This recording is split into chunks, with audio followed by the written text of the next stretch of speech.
Natili-ay po talaga ako. Sobrang niyakap ko po kaagad siya nung napili po niya ako.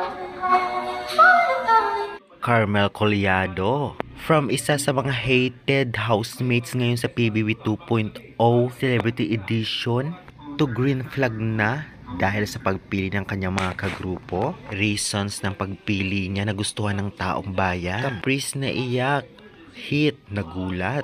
Powerful team o powerful group kaya sila? Yan ang ating pag-uusapan this video. Kaya before that case, please naman, huwag niyong kalimutan mag-like, comment, and subscribe for more PBB Celebrity Collab 2.0 updates. Maraming salamat sa suporta niyo. Subscribe na!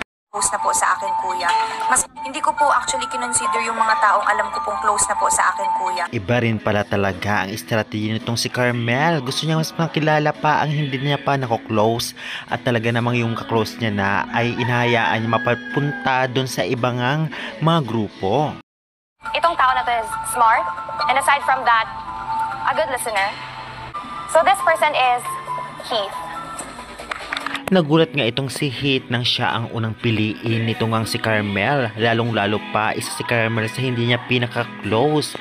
Kaya naman syempre natuwa siya dahil siya ang unang pinili at may tiwala sa kanya. At gagawin niya ang lahat para makatulong sa team at kay Carmel.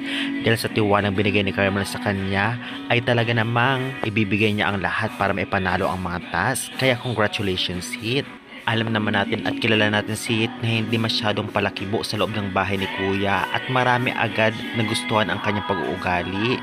Kaya good choice sa iyo, Carmel. Siya po ay talagang determinado po, kuya, when it comes to tasks. Tagalin pa, this person is raised.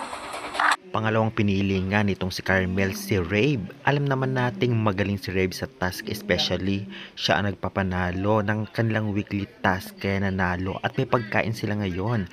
Kaya naman hindi imposibleng siya piliin ni Carmel. Talagang napaka-otak ni Carmel at napagaling pumili. Masaya naman si Rave na mapunta kay Carmel kaya congratulations. Magkakasundo kami as a group. Siyempre patulong si Carmel sa kanyang mga bagong member na piliin ang pangatlong makakagrupo nila from Kapuso. Ko na po siya ng leadership skills. Sa pang-araw-araw na gawain po, kuya, nakikitaan ko po siya doon. Person is Caprice.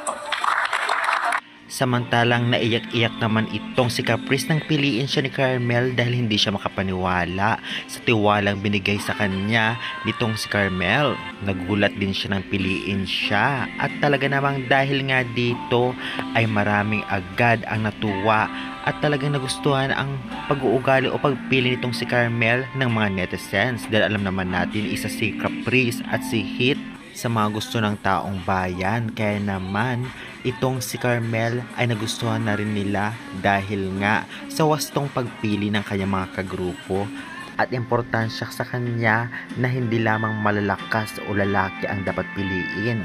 Kailangan may reason at talaga namang diskarte kahit maliliit pero madiskarte matalino at matyaga kagaya ni Caprice at tahimik pero matalino. Mag-isip kagaya ni Heath at syempre si Rave na palaban din at maaasahan sa mga pangmalakasang task. Samahan pa ni Carmel na palaban din at talagang kitang-kita na very boka. Kaya guys, anong sa inyo sa team nila? Mananalo kaya at magiging competitive sila? I-comment nyo na yan at huwag kalimutan mag-like and subscribe for more PBB updates.